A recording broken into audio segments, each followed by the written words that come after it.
Araba janvier kalo tile 24 san 2024 an ka jɛmukan lɛkɛsɛ bamananw ko de ko tiɲɛ ka kunna nka o de bɛ laban jɛmukan kɔni nin ye o daminɛlen nin an ye o kɛnɛ kan ka foli kɛ renouveau télé jabaranin filɛbaa bɛɛ Mali kɔnɔ Mali kɔ kan aw mana kɛ diɲɛ fan o fan an b'a fɔ a ye ko aw dan ka na an ka bi jɛmukan lɛkɛsɛ kɛnɛ kan ladarako la bi jɛmukan kɔni ye jɔsen fila ye jɔsen fila fɔlɔ don kibaru bi kunnafoniw k'o ta ka di aw ma bamanankan na faamu a ka se ka o sɔrɔ kunnafoni ninnu na maa min b'an bolo bi k'o di aw ma o ye bamamuso ye Adèle Samake Jara ni min nɔgɔyala aw yɛrɛ ma a bɛ se k'o fɔ ale ma ni an bɔra yen ani an ka don maa wele ani ale bɛ ɲɔgɔn lasɔrɔ min tigila o kɛnɛ kan invité du jour renouveau jabaranin filɛbaaw an b'a fɔ ko aw bisimila aw ka jɛmukan kɛnɛ kan lɛkɛsɛ.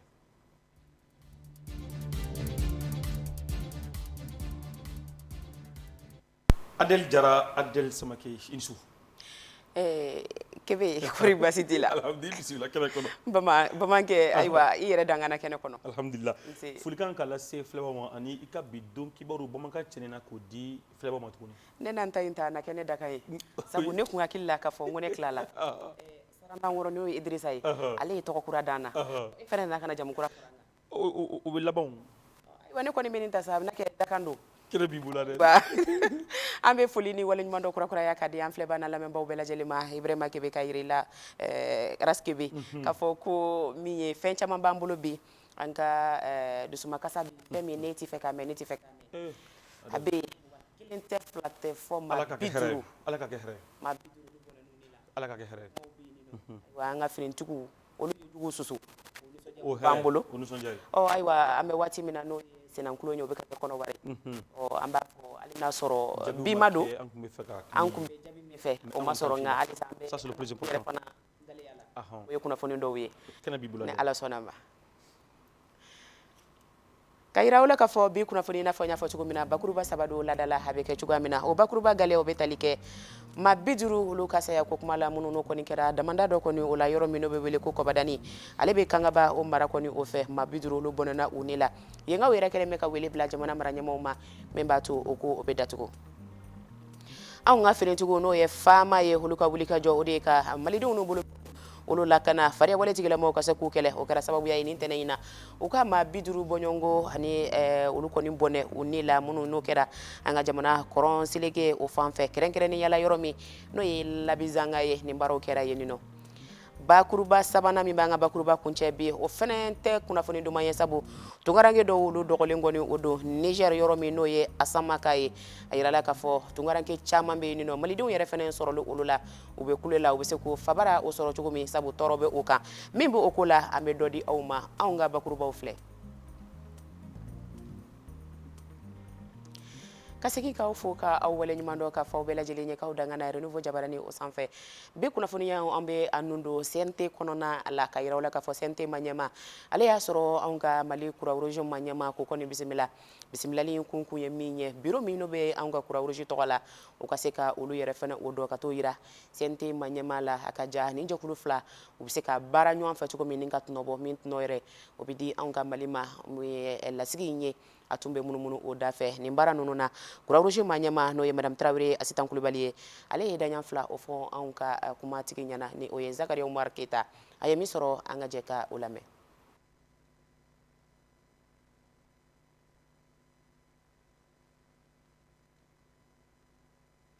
an nana ka na furancɛla fanga wasabulon na parce que e yɛrɛ y'a fɔ cogo min wasabulon don wasabulon tɛ manamanafɛn ye jamana kɔnɔ donc comme an ka bureau sigira an ko k'an bɛna ka na o kuma ɲɔgɔnya ka bureau yir'u la ka tila k'a lajɛ an n'olu bɛ se ka baara kɛ cogoya min na an nana parce que an ka papiyew kɔnɔ san 5 an bɛ bureau yɛlɛma donc bon mankan ninnu kama an ka jamana mankanw kama a ma se ka kɛ san 5 laban in na donc ɲinan kɔni an y'a décidé an b'a kɛ an ye bureau in falen an ka fɛn tɔgɔ assemblée générale o de b'a décidé donc an ni assemblée générale de jɛra ka bureau in sigi an kumana ɲɛtaga baara caman parce que croix rouge tɛ mɔgɔw b'a miiri k'an bɛ dɔgɔtɔrɔya baara ninnu dɔrɔn kɛ o tɛ an bɛ dɛmɛ caman de kɛ an bɛ se ka nutrition baaraw kɛ an bɛ santé baaraw kɛ mara an bɛ hali sojɔ baaraw kɛ bon mɔgɔ dɔw bɔra u sigiyɔrɔ la kɛlɛ in kama ka na fo yan fanfɛla la an b'olu fana dɛmɛ souvent an bɛ wari yɛrɛ espèce di o mɔgɔ ninnu ma donc volontaire b'an bolo volontaire 800 ni kɔ o b'an bolo n'an k'u ka wuli su bɛ wuli n'an k'u ka wuli tile bɛ wuli donc an bɛ baara kɛ n'olu ye laɲini minnu b'an na an bɛ fɛ jamana in ka suma an bɛ fɛ a ka suma an bɛ fɛ vraiment Mali ka bɔ dingɛ in kɔnɔ an bɛ an profiter yɛrɛ ka sɔrɔdasiw fo parce que an ɲɛ b'u ka baara la u ye min kɛ an ɲɛ b'a la an b'u fo halisa an b'a fɔ jamana bɛ se k'i jigi da croix rouge kan an ye wasaba de sɔrɔ an ye wasaba sɔrɔ an y'a sɔrɔ Malik b'an ka président Malik b'an ka croix rouge dɔn an ka baara ye min ye a b'a dɔn a collaborateur bɛɛ b'a dɔn an yɛrɛ dabali banna u y'an kunna an reçoit u y'an bisimila fana ka ɲɛ teliya la.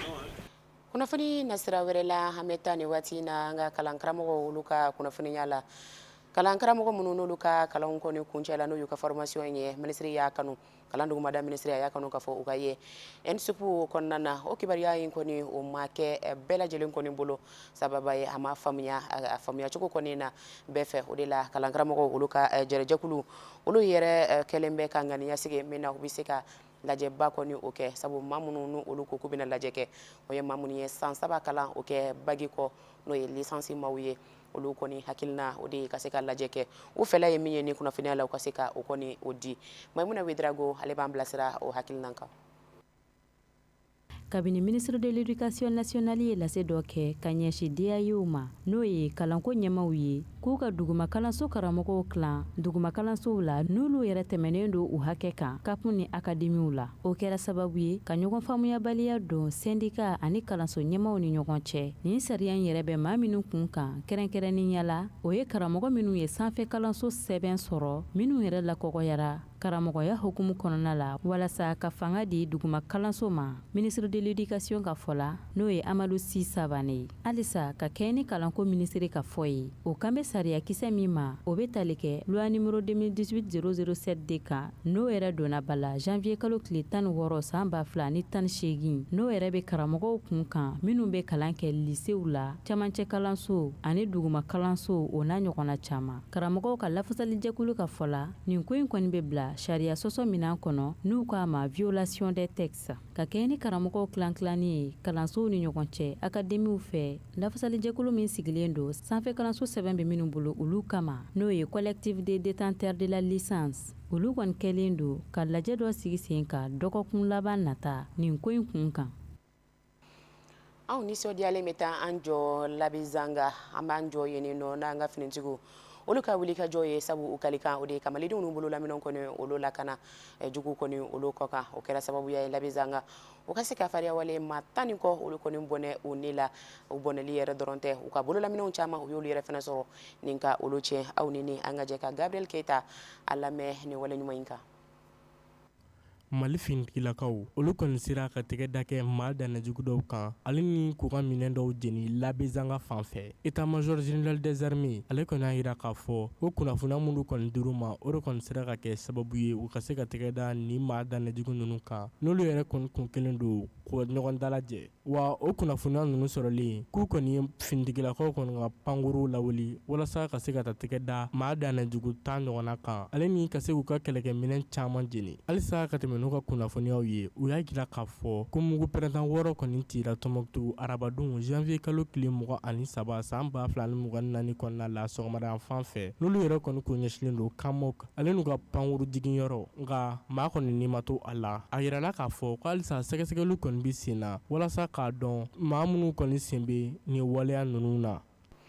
An filɛbɔ anw bɛ an to Labizanga ka an tori ka yɛlɛ an bɛ taa an jɔ yɔrɔ min na o ye Asamaka ye Asamaka ale bɛ Niger fɛ kunnafoniya min bɛ o de ye k'a fɔ tungaranke caman olu kɔni jɔgɔlen bɛ yen nɔ minnu yɛrɛ la malidenw u bɛ u la ninnu kɔni ni tɔɔrɔ bɛ ɲɔgɔn na ka bɛn ni maaw ye minnu n'olu kɔni bɛ dɛmɛ don maaw ma minnu ni tɔɔrɔ don o ye a yira k'a fɔ maaw bɛ nin yɔrɔ kɔfɛlen na Niger malidenw yɛrɛ sɔrɔlen don minnu na awa u ni dekun caman kɔni bɛ ɲɔgɔn na ni o dɔ ye dumuniko tɔɔrɔ ye ji ɲuman sɔrɔli o tɔɔrɔ bɛ o kan min ye kɛnɛya furakɛli nasira fɛ ani lakana yɛrɛ kɔni u mako bɛ o n'a ɲɔgɔnko caman caman de la o bɛ welela k'a fɔ ni maa minnu bɛ yen nɔ u bɛ se k'u fabaraw lasɔrɔ cogo min na o de la k'u bɛ wele yɛrɛ fɛnɛ o bila jamanaw ma jamana minnu n'olu denw bɛ nin yɔrɔ la u ka kɔfilɛ kɛ o denw bɛ se ka segin cogoya min na an ka jɛ ka Nana Kadija Fanɛ a lamɛn a ni wale kan. maa minnu cari-carila ka bɔ u sigiyɔrɔ la a yirala k'a fɔ ko o maa 3,000 de gɛnna ka bɔ Algérie jamana kɔnɔna na an bɛ don min na i n'a fɔ bi o maa kofɔlen ninnu yɛrɛ kɔni bɛ Asamaka Niger jamana kɔnɔna na hinɛ ciya jɛkulu ka fɔ la maa kofɔlen ninnu bɛ ka balo gɛlɛyaw kɔnɔna la Agadez Niger jamanaden dɔw b'u la ka taa se maliden dɔw ma ani jamana wɛrɛ mɔgɔ minnu tun bɛ Agadez o tun bɛ mɔgɔ 10,000 dɔ bɔ mɔgɔ 1,966 olu de nana fara u kan an bɛ don min na i ko bi mɔgɔ 3,000 ni kɔ de bloquelen bɛ Asamaga Association Malienne des Expulsés maaw ka fɔ la jamana ɲɛmaaw ka kan ka fɛɛrɛ ta maliden minnu gɛnna jamana wɛrɛ mɔgɔw fɛ k'u lasegi an ka jamana kɔnɔ u b'a jira fana k'a fɔ k'u b'a kalama ko maliden minnu bloquelen bɛ Asamaga Alerte ani Agadez Niger jamana kɔnɔ u b'a laɲini fɛɛrɛw ka ta joona walasa migrant ninnu ka na dugubaw kɔnɔ i n'a fɔ Niamey wali Bamako. An filɛbagaw an bɛ bɔ Niger an bɛ na Kidal Bangun o kan ka yira aw la k'a fɔ dɛmɛ yɛrɛ fana o sɔrɔla Kidal la ni ka o di maaw ma tɔɔrɔ kɔni o bɛ minnu kan ni dɛmɛ in bɛ bila hakilina min kɔnɔna na o de y'an ka jamana marabaa n'o ye colonel Asimi Goita a ka hakilina ye ka kɔfilɛ kɛ malidenw na tɔɔrɔ bɛ minnu yɛrɛ kɔni o kan o la ni tarata in na ka bɛn janvier kalo tile 23 la 2024 a ye a sɔrɔ min na Gawo marabolo ɲɛmayaso olu kɔni ye dɛmɛ kɔni kɛ nin ka minɛnw dɔw kɔni di minnu ye balo minɛnw ye ko di maaw ma minnu ni tɔɔrɔ b'u u ka Kidal la ani minnu yɛrɛ fana n'u bɔra u sigiyɔrɔ la ni u sigiyɔrɔ bɛnnen bɛ yen ka bɛn ni ɲɛmayaso min n'o o kɔni bɛ mara ɲɛmayaso kofɔ Kidal olu ka kuma laselaw kɔni ye ni lajɛte kɛ u tilala k'a da nin ko in fana k'a bɛ bila min ye k'a yira k'a fɔ jamana marabaa n'o ye colonel Asimi Goita a ye min fɔ k'a hakili bɛ malidenw na minnu bɛ tɔɔrɔ la a bɛ o kɔni sɛbɛntiya wa a bɛ a yira fana k'a fɔ minnu bɛ tɔɔrɔ fana na nin yɔrɔ kɔfɛlenw na ko kɔfilɛ kɛra u ye wa kɔfilɛ kan ka k'u ye ka bɛn n'a ye halisa nin yɔrɔ kɔfɛlen in na tɔɔrɔ yɛrɛ fana ni o kɔni bɛ senna nin ka taa fɛ. Anw ka bakurubaw la an y'a jira aw la k'a fɔ maa 50 olu fana bɔnɛna u ni la daman ka firili o sababuya la nin kɔni sɔrɔla Kangaba ale mara kɔni o la yɔrɔ min n'o bɛ wele ko Kɔbadani ale bɛ samaya fɛ maa 50 daman kɔni o firila olu kan ka bɛn ni juma tɛmɛnen yɛrɛ ye janvier kalo tile 19 na 2024 na anw ka ciden Bakari M Sidibe a taara Kɔbadani na a y'a jira k'a fɔ yen sigidalamaw kɔni bɛ ka wele de bila jamana ma ɲɛmaaw ma u bɛ se ka nin yɔrɔ kɔfɛlen in datugu cogo min walasa lafiya olu kana an ka jɛ ka Bakari a ka sɔrɔlenw lamɛn. Ni kasara in yɛrɛ kɛla juma tɛmɛni janvier kalo tile 19 sanubɔyɔrɔ la n'o bɛ tali kɛ Kɔbadani na min filɛ nin ye Kangaba cercle kɔnɔna na sigidalama dɔw ka fɔ kana Kɔbadani kɔnɔna na nin y'a siɲɛ fɔlɔ ye sanubɔyɔrɔ ka firi maaw kunna ani fana a ka kɛ sababu ye ka maa caman ni to a la o kunnafoniya kelen olu y'a jira k'a fɔ ko tɛnɛn tɛmɛnɛ janvier kalo tile 22 san 2024 ko wulikajɔw daminɛna nin yɔrɔ kɔfɔli in na walasa ka maaw labɔ bɔgɔ kɔrɔ wulikajɔw kɔfɛ maa minnu sera k'a labɔ bɔgɔ kɔrɔ a yirala k'a fɔ ko dugulamɔgɔ kɔni ma ye olu cɛla ko maa ninnu tun bɛ tali kɛ maa minnu bɔra yɔrɔ wɛrɛw la ni kana sanubɔ baara kɛ Kɔbadani kɔnɔna na min ye sanubɔlaw ye olu y'u ka dusumakasa yira ko sabula k'a da kan ko baaraw ma daminɛ joona walasa ka maaw labɔ bɔgɔ kɔrɔ nin wulikajɔ ninnu Kɔbadani sanubɔyɔrɔ kɔnɔna na maa dɔw ka fɔra a kɛra sababu ye ka maa 20 de bɔ bɔgɔ kɔrɔ dɔw yɛrɛ b'a la k'a fɔ k'a bɛ taa se maa 50 bɔɲɔgɔnko de ma sigidalama dɔw ka fɔ kana ko projet mɔgɔ dɔw y'a jira k'a fɔ ko ka sanubɔ dabila nin yɔrɔ kɔfɔli in na kabini tuma jan k'o de kama ko n'i y'a ye dugulamɔgɔ ma ye maa fatulen ninnu na k'a kun de ye o ladilikan in ye ka kɛɲɛ ni kasaraw ye sanubɔ bɛ se ka wolo min na nin sanubɔyɔrɔ in kɔnɔna na min ye dugulamɔgɔw ye olu ye wele kɛ k'a ɲɛsin jamana ɲɛmaaw ma o k'a fɛɛrɛ ni dabalu ta joona joona min b'a to nin baara ninnu bɛ se ka lajɔ ko sabula a bɛ se ka kɛ sababu ye don n'a nataw la ka na ni kasara wɛrɛw ye min bɛ se ka juguya ka tɛmɛ juma tɛmɛnin ta in kan. An filɛbagaw an bɛ don Miss ORTM o kɛnɛ kan o ye kibaruya ye min n'o bɛ sigi an ka jabaraniso gale la san o san 2024 ta in o bɔra kɔni o kan ka kɛ février kalo in yɛrɛ tile 23 la o kunnafoniyaw kɔni olu bɔra ka be o RTM olu ka comité syndical fɛ u ye nin baara in kɔni sɔrɔ ni tarata in na ka kunnafoni kɛnɛ sɔrɔ ni ko ɲɛfɔli kɔni olu kɛ o ko in bɛ bila minɛ min kɔnɔna na o ye fara ɲɔgɔn kan ani jamana ka kelenya o minɛ ye anw ka cidi Alamako Jabate ale taar'o ɲinini kɛnɛ kan a ye min sɔrɔ an ka jɛkulu filɛ misi datu surunyana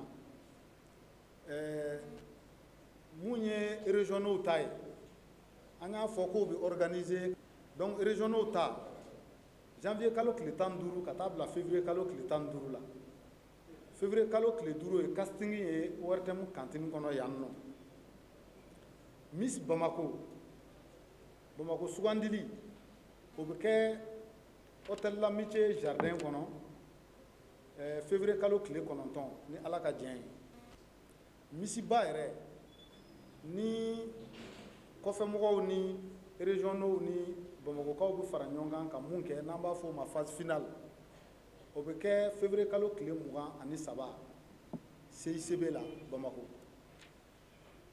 an y'aw wele pour que ka ni kunnafoniw de d'aw tulo kan sabu ka d'a kan bi élection misi la nuit de l'ORTM n'an b'a fɔ ORTM ka su ni o bɛ lacɛ ni misi ye a kɛla fɛn ye bi mun ti anw dɔrɔn ta ye Mali bɛɛ de ta don parce que kɛnɛ de don kɛnɛ mun kan jamana ka kibaruyaw bi tɛmɛ jamana ka bɛn jamanadenw ka bɛnni o kumaw bi fɔ a kɛnɛ kan jamana ka ɲɛtaa siraw o kumaw bi fɔ a kɛnɛ kan a kɛla kɛnɛ mun ti kuloni yɛlɛ dɔrɔn ye mais kɛnɛ mun ye kunnafoni di ani ɲɔgɔn bɛrɛ fana kɛnɛ ye an ye innovation dɔw kɛ bi pour que ɲina édition na an ye innovation dɔw kɛ n'o ye États-Unis candidati ni Canada candidati an jigi b'a kan ka fɔ ɲina olu bi ye kɛnɛ kan ka fara Faransi ta kan halisa an bɛ barika da Ala ye sabu an bɛ farikolo ɲɛnajɛ o kibaruya la kɔnɔwari a b'a dɔn k'a fɔ anw ka samatasɛgɛ u bɛ farafinna kunbɛn na min tun kan ka kɛ 2023 n'a bɛ ka kɛ kɔnɔwari ni wagati in na anw bɛ kulu min na o de bɛ wele ko pool E ayiwa o E kɔnɔna na ani maa minnu kɔni tun bɛ ɲɔgɔn na dolaci la bi o ye Namibi ye an kɔni tun sigilen don ni a ye ka se ka sebagaya de sɔrɔ olu kan walasa min ye an ka jɔyɔrɔ gɛlɛya ye an bɛ se ka to ni o ye cogo min dolaci a baara kɔni gɛlɛyara min ye sanga 90 kɔni o tɛmɛna nka min ye cɛlu kɔni ale ma se ka yara nka o m'a to fana k'a fɔ anw ka jɔyɔrɔ gɛlɛya min n'an tun bɛ o la o ka se ka an ɲɔni ka bɔ o la halisa anw bɛ kulu min kɔnɔ o kɔni kun o bɛ anw bolo hali sisan min ye sisan ye Donc, on va souhaiter la victoire qui est pour rester en tête. Mais malheureusement, il y a un match liné. Donc, mais malgré tout, ça, on met tête dans le premier. Dans 6 ans, on phase de poule pendant 6 ans. Dans mes 8e finale, de préparer ça contre le Burkina Faso. Déjà, on préparé. Burkina Faso qui est donc, à de l'Ouest, dans un match à Ménoron. Mais comme on est enflammé dans la 8e finale, là, on va essayer de faire la barrière de l'Ouest, Inch'Allah. Non, c'est alhamdoulilah. Voilà, fou. Merci. Ouais, bon, après, adversaire, on peut jouer gagner même si on a occasion qu'il y ait une place, on peut jouer pour que on histoire là, on a passé tour suivant. Et après, je pense à marcher pour le donner. Mais nous, on a continué à barrer. L'objectif était le premier drone. Et nous avons Inch'Allah.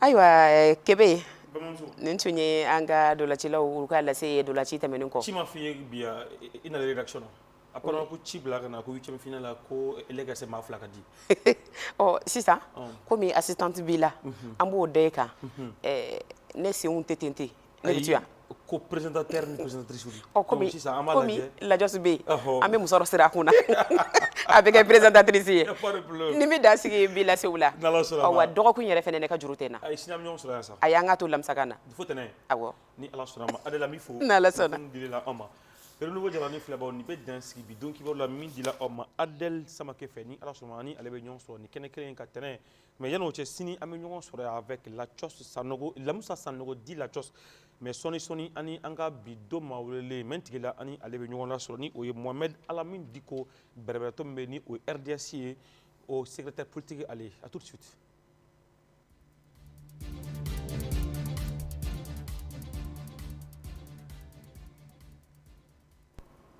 Bismillah an ka jɛmukan jɔse nanina ani a labana bi ni o ye min tigila ye invité du jour an y'a fɔ maa min bɛ an bolo o ye Mohamed Alamin Diko ye bɛrɛbɛrɛtɔ min bɛ ni o ye parti politique RDS o secrétaire politique ale bi an ye wele bila maa min na kuma min kɛ o de ye Mali ani jamana wɛrɛ ni ɲɔgɔn cɛ fɛn min ye diplomasi ko ye a kuma kɔni bɛ ka caya réciprocité fɛn min ye an ka bonya an ti bonya Algérie bɛ yen Côte d'Ivoire bɛ yen Faransi bɛ yen MINUSMA bɛ yen a ko ka ca to min bɛrɛbɛrɛtɔ maa do politique maa do ale bɛ an bolo ni asuma min na jɛ ka baro kɛ yala diplomasi suguya jɔn de kɛ Mali ma bi walasa dingɛ ninnu ni an b'a kɔnɔ an ka se ka bɔ a kɔnɔ yala an bɛ to tasara kɔnɔ wa Mohamed Alamin Diko i ni su. N ni su Raskɛbɛ. I bisimila kɛnɛ kɔnɔ. N ka foli bɛ Renouveau TV baarakɛlaw bɛɛ. O y'i laminɛ. E yɛrɛ ani an filɛbagaw bɛɛ ani an ka RDS tɔndenw bɛɛ. Ni Ala sɔnna i bisimila an ka kɛnɛ kɔnɔ. Oui, merci bien. I nana an ka wele jaabi o diyara n ye. Merci. Alors o b'a to an bɛ don an ka jɛmukan kɔnɔ mais yanni an ka don fɔlɔ an ka bi babu yɛrɛ la a ka bɛrɛbɛrɛtɔ bɛ cogo di bi yala a ka kɛnɛ kɔni. A ka kɛnɛ alhamdulilayi an bɛ Ala barika da. Tɔnden b'an bolo fo Kidal. Fo Kidal actuellement. An kɛlen don ka a kuraya fana fɛn min ye Kayi région ye ani fɛn min ye Sikaso région ye. Donc Bamako kɔni tɛ a sigilen n'o fan bɛɛ. N'o tɛ n'a bɔr'o la région bɛɛ en passant par Gourou-Mara Rousse, en passant par Tombouctou, par Gao, Sikaso, Ségou, en bɛɛ fan bɛɛ. Alhamdulilayi. Nous sommes là et puis alhamdoulilah nous sommes vivants et en bonne santé. A ma pressé fɔlɔ kalataw kɔni kɔrɔ parce que comme bɛrɛtɔ bɛ se ka fanga de ɲini. Oui, effectivement. An ma pressé kalata kɔrɔ nka an b'a dɔn ko kalata fana ye indispensable ye. Donc autorité de la transition an b'u soutenu. I yɛrɛ b'o kalama à travers ATIR également. Mais ça ne nous empêche pas que an bolo fɛn min ye tiɲɛ ye k'o fana fɔ autorité. La sécurité est indispensable, mais à un moment donné, il faudra bien que kalata ka kɛ pour que an ka bɔ furancɛ fanga kɔnɔna la. Issa Kaji ko kunu ko il faut savoir partir. Alors o b'a to an bɛ don an ka bi babu kɔnɔ caman ti fanga bi a waɲa bɛ cogo di e bolo. Ça va. An yɛrɛ ka jate la an bɛ se k'u fo fɛn damadɔni la an yɛrɛ ka laɲiniw kun don. Par exemple, même misali damadɔni d'i ma o ye constitution kura ye ani république kura o y'an ka laɲini kɔrɔ ye a ka ca ni san damadɔ ye. Mais exemple wɛrɛ même misali wɛrɛ fana d'i ma o ye fɛn min ye MINUSMA tagali ye an ye parti politique tɔn dɔ ye an bɛ se ka fɔ an 2-3 dɔrɔn de tun bɛ Mali la tuma min na MINUSMA tun bɛ ka na ko an ko MINUSMA man ka se Mali la. Alhamdulilayi jamana maralaw sɔrɔla minnu n'a hakilina bɛɛ kɛra kelen u ye sera ka MINUSMA lata de la même manière u sera ka Barkhane lata parce que an ye tɔn dɔ ye a man d'an ye finitigi wɛrɛw ka sɔrɔ Mali kɔnɔ min ni maliyɛnw ta tɛ kelen c'est-à-dire o kɛra Faransi kunda ye o kɛra MINUSMA kunda ye o kɛra base Russie ye o kɛra base japonaise non base Russie o base japonaise ye. Les coopération militaire ou mais les bases étrangères au Mali, en tout fait, on fera tout ce qu'on peut pour que au Canada Mali parce que pourquoi? La sécurité du Mali revient aux Maliens avant tout. Kabazita, Ika Dougoula, Kasigika Dougoula, c'est un aveu d'impuissance et c'est un manque de souveraineté. Il décera. En nous, mes souverainetés, Kouinde Kelela, Ambo Nyanina. Wɛrɛ b'i ka bi babu la fɛn min ye diplomatie ye souveraineté a sen dɔ ye ka misali wɛrɛ di ma an bɛ tigɛrɛ fɔ transition mɔgɔw ye fɛn minnu la c'est par exemple fɛn min ye diplomatie ko ye c'est-à-dire kɛnɛmamɔgɔw ni jamana tɔw. An bɛ ka kɛlɛ n'i ko ko ka tigɛrɛ fɔ o fana la o fana man di dɛ. An bɛ ka m'a fɔ an bɛ ka bɛɛ kɛlɛ bon o ye hakilina dɔ ye an b'a fɔ isolement ou bien nouvel équilibre isolement ou bien nouvel équilibre c'est-à-dire ka sigi kelen d'an ma walima ka ko kuraya k'a yira ko kɔrɔlen ni bi ta tɛ kelen. E bolo mun de ka kɛ bi est-ce que an tɛ ka bila isolement kɔnɔ.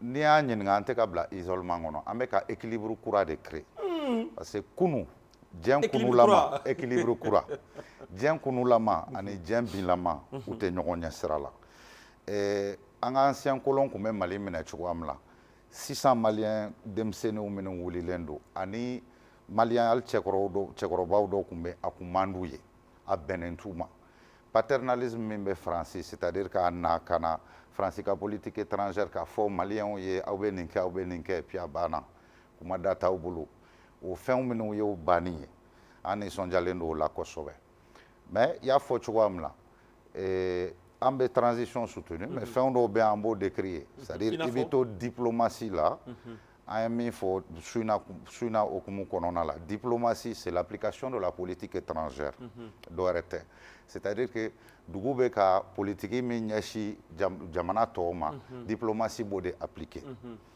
donc fɛn dɔw la an b'a faamu Algérie accord de paix on voit qu'il y a des problèmes de toute manière accord de paix a tɛ se ka appliquer en l'état fɛn caman b'a kɔnɔ minnu ka ɲi a tɛ se ka appliquer en l'état mais an dun y'an bololabila kɛ la mɛnɛ dɛ oui effectivement bololabila bɛ kɛ fɛnw dɔw la dɛsɛ don mais hali ni dɛsɛ y'i bila la de toute manière i ye gafe signé i ka responsabilité don o fana ye fɛn dɔ ye o de y'a to an ko il faut une relecture intelligente o hukumu kɔnɔ i b'a lakɔlɔsi président de la transition ye dialogue inclusif dɔ fɔli kɛ san daminɛ la maa caman bɛ k'a fɔ ko est ce que o résultat o den tɛna kɛ accord wɛrɛ c'est-à-dire est ce que ni nin sigi ka fɔ kɛra est ce que den min bɛna b'o la o de tɛna accord remplacer dans tous les cas an bɛ min fɔ dɔw fana bɛ k'a fɔ ko nin bɛna kɛ wari kuralacɛn ye ko k'a wari kuralacɛn bɛ se ka fɔ yɔrɔ min la ni mɔgɔw taara sigi n'u ma fɛn ɲɛnama fɔ en même temps ni groupe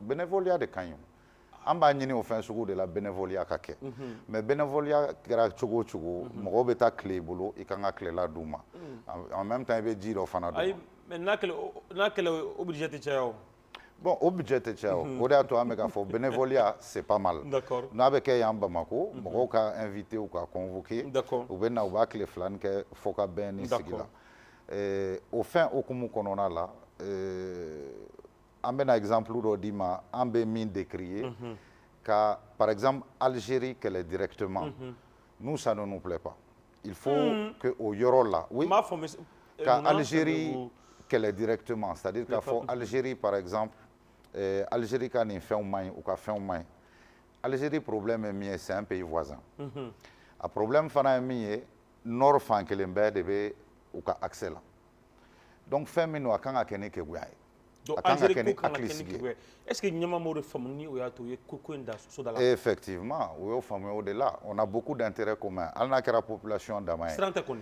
ayi siran tɛ keguya de don c'est-à-dire i tɛ kɛlɛ bɛɛ kɛ ni bolokurun ye i bɛ kɛlɛw dɔw kɛ ni hakilina ye o ye keguya ye an bɛ exemple misali wɛrɛ d'i ma min ma diya an ye o ye an b'o bila toujours dans le c'est la diplomatie Algérie ko kuma diya an ye a kɛra cogoya min na maintenant le symbole et le principe est là k'a yira o ka d'an ye k'a yira tout simplement e ni ne an bɛɛ kelen e tɛ ne sanfɛ n t'i sanfɛ donc Algérie e tɛ Mali sanfɛ Mali e fana tɛ Algérie sanfɛ bɛɛ ka kuma égalité o de principe diyara an ye mais de telle manière que a ka kɛ pratiquement dans la brutalité non dans la diplomatie justement o de tɛ diplomatie ye bilen c'est-à-dire ni diplomatie sera au niveau là ça veut dire que diplomatie tɛ bilen c'est ce qu'on appelle le hard power c'est-à-dire hard power o kɔrɔ ko fanga gɛlɛn il y a le soft power en diplomatie par exemple culture o ye soft ye c'est-à-dire i bɛ mɔgɔw influencer ani dunanw influencer avec ta culture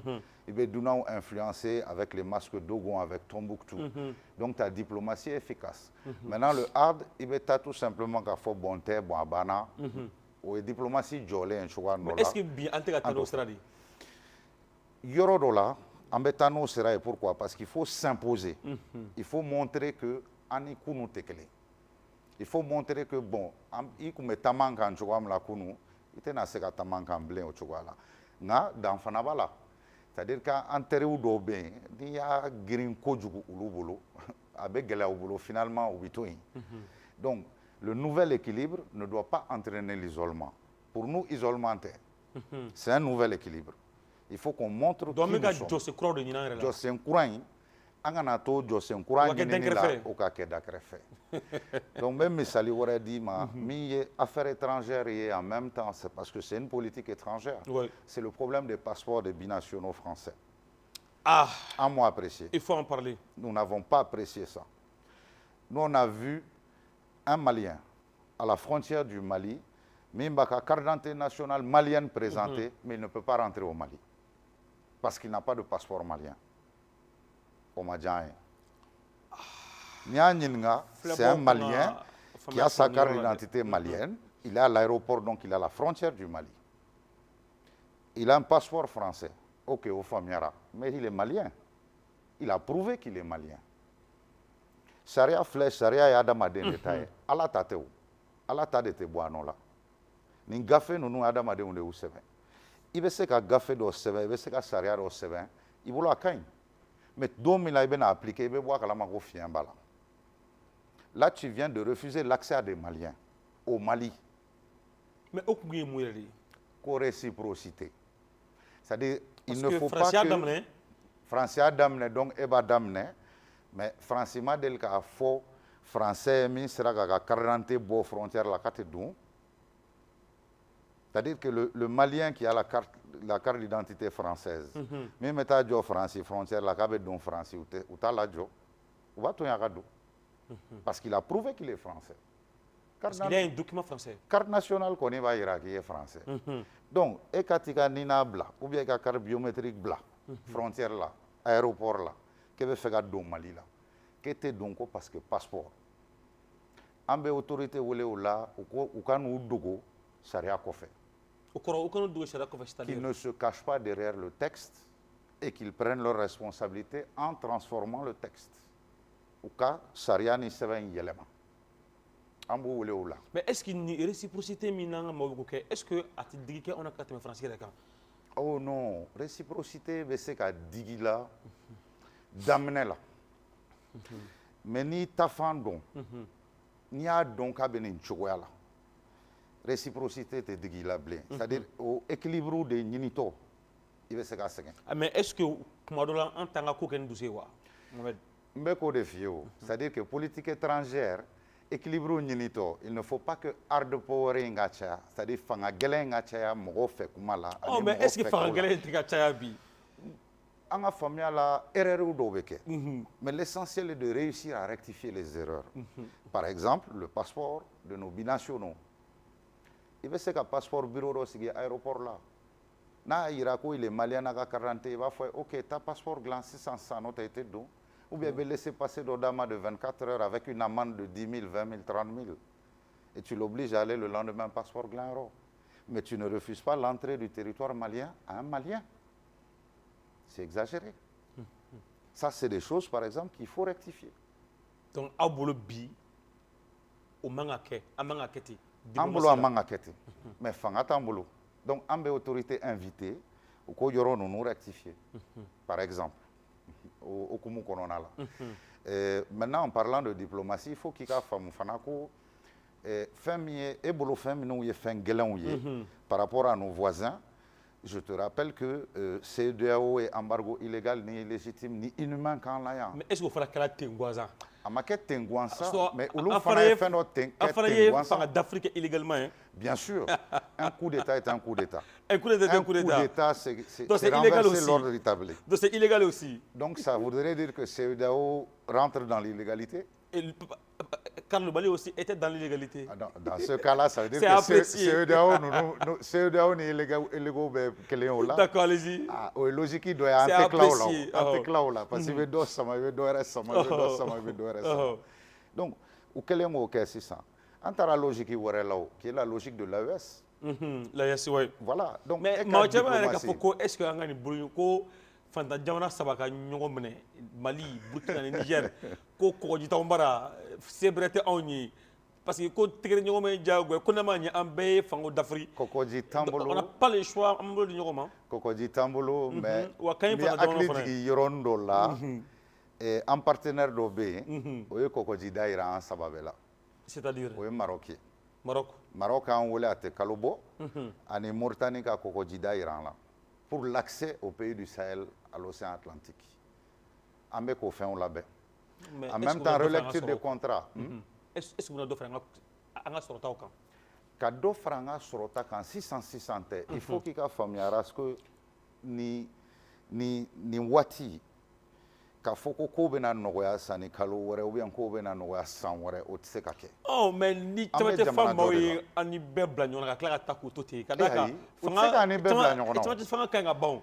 Actuellement u bɛ ka an ni mɔgɔ minnu bila ɲɔgɔn na en général très généralement i b'a tan ta a kɔnɔntɔ kun t'an ka hɛrɛ fɛ ka kɔrɔ a kɔnɔntɔ kun bɛ fɛ an ka to cogoya kelen na mais exemple simple dɔ d'i ma. Quand tu as la France qui vient faire 10 années dans ton pays, avec 4500 hommes armés, qui ne réussit pas, qui te dit que ni sera Kidal Kerefe au Bébessa. Koni donna Kidal au Bébessa. Koni Kidal mene au Bébessa. France Itara, en sera Kidal Kerefe, en Bémassano. En Kidal mene en Bessara, en Bé Kidal en Bessara. Ok. Ni MINUSMA Kouima, ils sont 15 000 hommes armés, étrangers. Konulu Tara Malibeta dans le chaos. Tu es dans le chaos? On n'est pas dans le chaos. Il y a un maintien stable de l'État. Ça veut dire que déjà ces gens-là n'étaient pas de bonne foi. Je te rappelle qu'on a filmé la MINUSMA drone, MINUSMA avec un matériel remis à Gelok Kangono Djougouma. Mais c'est certifié quand même. C'est certifié par le président de la transition, à Dafo. À Dafo, c'est certifié par le président de la transition, le colonel Assimi Goïta. À Dafo, tout le monde a adressé autorités et leaders religieux et autorités traditionnelles. Oui, c'est certifié par le président de la transition. Donc au Yoro là, je ne vois pas pourquoi je remettrais sans doute. Et si tu vois aussi, pourquoi est-ce qu'on met en concentré Sanouko nos fermes là? Quand tu vois des mines d'or, tu vas voir qu'à côté, à quelques kilomètres de Gao, à quelques kilomètres de Kidal. Mais Gao, exemple, Dima. Tu as une mine d'or où il y a plus, sinon autant comme population que la population de Gao. Qui était à un moment donné sous le contrôle des groupes armés. Certifié. À côté de Kidal, tu as des dizaines d'hectares aussi. Tu as des dizaines vérifiés. Tu as des dizaines d'hectares aussi à côté de Kidal, qui sont exploités d'or depuis plus de 10 ans. On a fait ce mal-là. Même ça, les Kelempedima. En 2019, le Mali a certifié que 500 kg d'or bora Mali kono kata Dubaï. 500 kg d'or. 500 kg d'or. En la production nationale au 100 kg, c'était 63 tonnes. Il va donc Dubaï le certifié au 100 kg 80 tonnes. Nous on a dit qu'on envoyait 500 tonnes. Dubaï a certifié avoir reçu 80 tonnes du Mali. 500 kg, 80 tonnes du Mali entier. Oui, du Mali. Ça veut dire que le Mali a exporté 500 kilos sur Dubaï, a fait payer les taxes dessus. Mais Dubaï a reçu 79,5 tonnes en contrebande. Mali m'a profité là. Où est Dubaï Dorondi? Et à l'époque, ça fait à peu près la moitié de ton budget national. Donc si tu arrives à maîtriser l'or de ton pays, ton budget passera à combien? En comptant nos gars qui a 3 000 milliards. Dans ce cas, ça nous contrôle avec combien? Nous, nos experts nous disent que ça passera à un minimum 9 000 milliards. 9 000 milliards. 9 000 milliards. En contrôlant rien que l'or. Amata lithium, là, amata hydrogène, là. Raskebe, c'est-à-dire, Douin Kangaglan. Il y avait l'autorité là. Ils ne sont pas parfaits, c'est des hommes comme nous. Ils font des erreurs. Au erreur kanga yirula. Mais il y avait là. Ils wasrakan. Mais on ah oui, wati kodo. C'est-à-dire l'on veut faire des blancs place katagao. Parce que les gens parlent comme s'il faut encore donner plus de temps. Et non, on ne peut pas donner. Non. Mais et pourtant, non. Franchement, autant manga. Mais si non, franchement, veut faire des blancs en place pour partir. Nous, quand même, c'est ça que nous leur conseillons. La meilleure chose qu'ils puissent faire, c'est que la dynamique est en place. Nous, nous taradons là. Nous avons fait au Tigbeto, l'Igné Kono. Au Tigbeto, au Serakan. juste pour les Maliens et sous la surveillance des Maliens. Parce que quand on a fait France, c'est vrai que les Maliens ont soutenu, mais c'est à don fana ko Maliens ont surveillé. À don fana ko ni fait Maliens ba fouillé. Ko gela fana Maliens ga courantiga be nante se ga sambi. Voilà, courantiga exemple do yo. En coulera la couleur là. Finalement, on voit ce qui se passe ces derniers temps, depuis une semaine, 2 semaines. C'est une cascade. Minali be ka ke kiriu koni ka suma kiriu make. Minali be ka ke kiriu make. Nous-mêmes, dans la lutte contre la corruption, on demande toujours à la justice de faire plus et de faire plus vite et de faire mieux les choses. Parce que quand on a blakasola sangelin flasaba après quand la blako tu es innocent, c'est pas normal. C'est pas normal. Soit liberté provisoire bon, liberté provisoire c'est tout simplement de prendre les preuves qu'il faut avoir comme moyen ou dipôle économiquement. Ambe ka minini depuis des années ka vegal ni au clé dissous. Ko war dipôle ma. Ka vegal dissous. Ka au clé dissous. Bureau du vérificateur général. Bien sûr. Ko dissous. Bien sûr. Et pourquoi? Parce qu'il y a un manque de résultats. Mais au début, il y a des insuffisances et manquement chaque fois au rapport qu'il a dit présent. Quelle est la conséquence? Ou bien un dossier qui est barré. Ou bien ni enquête qui est la défensive 4 dit présentement. Mais où t'as quelque bon? Non, ils n'ont pas de pouvoir juridique. C'est-à-dire Luka prévu beta, Anna ou le dossier temps là-bas. Ni kelen sera ka se polma faut pol ka segi o bara be kan tukuni donc ebro na fati vérificateur général ka bara la non na fa be bara be la mais résultat ambe résultat mi no fait dans la lutte contre la corruption yurgu kelela ils ne sont pas assez efficaces non mais exemple simple d'Odima le rapport dernier de l'OCLE ils t'ont sorti 27 ministres sur les 27 ministres nani des déclarations que donc quelle est la conséquence? 1479 agents de l'État assujettis aux impôts et à la déclaration. Bidurunduru des déclarations. Quelle est la conséquence? Rien. Ça veut dire qu'au club de Sega faut 600, ni fait un problème, mais il faut être voilà. Nous, on veut qu'il y ait un bureau des personnes, de contrôle des personnes, un bureau de contrôle des organisations. Nous béquisons directement le pouvoir judiciaire. C'est-à-dire nous enquêtons qui quand au yoroni bella que les preuves soient là et qu'elles soient légales et juridiques. Donc Paul beka minke ka au ben moyen di Paul ma ka claflae ka Paul fankelenke adama de ontaye ka fankelenke organisation taye. Et donc c'est pour le légal ka bureau ka datugu au légal bureau ka datugu donc ka fond ka moyen be taka di ka fond ka moyen ka di Paul ma ka se ka Paul la bara de manière qu'il travaille d'un côté sur les organisations, d'un côté Adamadéonga Soronuga Duntaka, et que les résultats soient directs. Parce qu'il n'y a pas sans qu'elle s'en flaque, enquête la Karsaka, ni organisation. Vous voyez là que pour de dire Paul Vesego Kantouni. On perd du temps, on perd de l'argent. Donc les travailleurs du Végal qui sont efficaces, il faut aujourd'hui fermer à clé côté. Le bureau du Végal et de l'Oclé aussi. Oui, redéployer les moyens et le personnel au niveau du pôle, faire un bureau de contrôle des personnes, un bureau de contrôle des organisations. Et la troisième chose qu'on demandait à la transition, c'est l'agence de saisie des biens. L'agence de saisie des biens? Oui, au Banga programme là, c'est dans notre projet de société. On leur a demandé ça, RDC là, on leur a demandé ça depuis plus d'1 an et demi.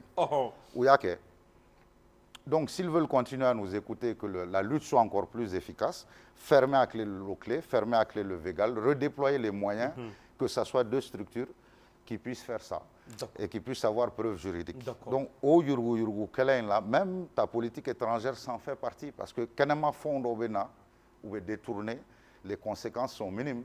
Il y a trop d'impunité au Mali. D'accord. Aujourd'hui, Mali be dangamina akuma be katia an krema mo kabolo nyoma abara nyoma je vais dire aujourd'hui qu'est-ce qu'il faut faire rapidement pour que ani mo ka barde fere mumbe ou ka sika dans sala ka daka dongodo dossier kura dongodo makura wala réciprocité dongodo amanta sara est-ce que nan tura tasara konana afo fanga na kuche herela non tasaral te herefo dans tous les cas. Tassaral te herefo, mais on mega fie chouamla, équilibre nyinito. fɛn dɔw bɛ kɛ de très bonnes parfois erreurs bɛ kɛ. Il faut que déjà nous soyons très attentifs qu'à autorités conseillers quand ils commettent des erreurs ou tableau fali. Ensuite, la réciprocité doit se faire de manière intelligente. Par exemple, on ne doit pas pénaliser un citoyen malien qui veut rentrer au Mali. En tout cas. Ambe okumu wɛrɛ fana d'i ma, qui est la coopération et l'aide au développement. C'est un levier de chantage fait sur les pays comme le Mali. C'est-à-dire, c'est une manière de faire du chantage sur nous. Donc, nous, on est là, on demande la création d'une agence malienne de coopération au développement. Au fonds réceptionné en fonction de ce que nous voulons, c'est de la politique étrangère et c'est de la diplomatie. Donc, un débat faut un forager à quel un débat faut un docteur So à quel ainsi de suite, ainsi de suite. Et en fonction de nos besoins, nous allons être aidés, nous allons décider qui nous aide. C'est ça la chose aussi. Donc, il faut que les choses soient faites de manière la plus intelligente possible. À mes autorités, féliciter au café, quand sur la diplomatie et la politique étrangère. Parce que nous faisons là, maintenant, nous sommes fiers d'être maliens. Mais on ne peut pas rester fiers très longtemps s'il n'y a pas des effets économiques et si la difficulté dure, parce que la population s'est révoltée ou bien soubresaut. C'est pour ça qu'il faut le faire de manière intelligente. D'accord. Est-ce possible collaboration croix Mali et France est-ce possible? MINUSMA autant à l'année. Même si c'est possible pour les autorités, nous on leur demande de ne pas le faire. D'accord. Francie, il n'y a aucun problème. Si la France, Francie Ben Naka, forme Mali, et si sans vous êtes nos égaux, autant d'Ogoya Blin, autant d'un Blin, autant modern Blin, autant adjoint Blin, et Ambefegani Sanou Bara. On passe le contrat, on regarde les conditions qui arrangent le Mali, la France, on se met d'accord. Ils ont leur argent, nous avons notre argent, ils ont leur argent, nous avons notre technologie, ainsi de suite, ainsi de suite. D'égal à égal. Il n'y a aucun problème. Francio, Japon, Russie, mais désormais, c'est le Mali qui doit rester le maître du Mali. Et pas la France, pas la Russie, pas la Chine, pas quelqu'un d'autre. Mali, maître du Mali. D'accord. Comment quand la banque bidjam quand on kalase flaba mo ani aka tonde o yani nga kunche nga folie be IRE mi invité ka plateau. Je souhaite longue vie à l'EKC, vraiment à tous tes collaborateurs, je les salue tous, à Renouveau TV et mes salutations à nouveau à nos téléspectateurs. Ame do ke Mali ni jamana wera o bulu nyoma kono na wala sa benga sega na pour que here nga sega soro bamon koti ko ka bo fana ki klunga nyoma be nyena o vraiment fort mais ni abi fana be ke wala sa jema ga sega ibonye o fana kan nga alaka ambe herema jamana alaka abasigi Renouveau Télé jabarani filebo Mali kono Mali koko o manake jaw fanfa kala ka fo bi araba jamais kala clé mo nani sam baflani mo nani bi invité mentigela mami ko mambulo bi odeye Mohamed Alamine Diko berbatom be ni au RDC au secrétaire politique ali ale ko mambulo bi en kumana Mali aka politique étrangère fait diplomatie ani jema nyonche o gela mu be kasa mu seka ta ale kunyi an ale wele kana bi kan dadu la ka wala ke oyi amajiga ka foko famu chama sorla ala ni ala soro masini e alamsa don jamais ka klem nganduru amenyo soro jamkan kene kelinga ni oyi lekese bamon koti chenka kunanga oribe laban akambe ni ala sonama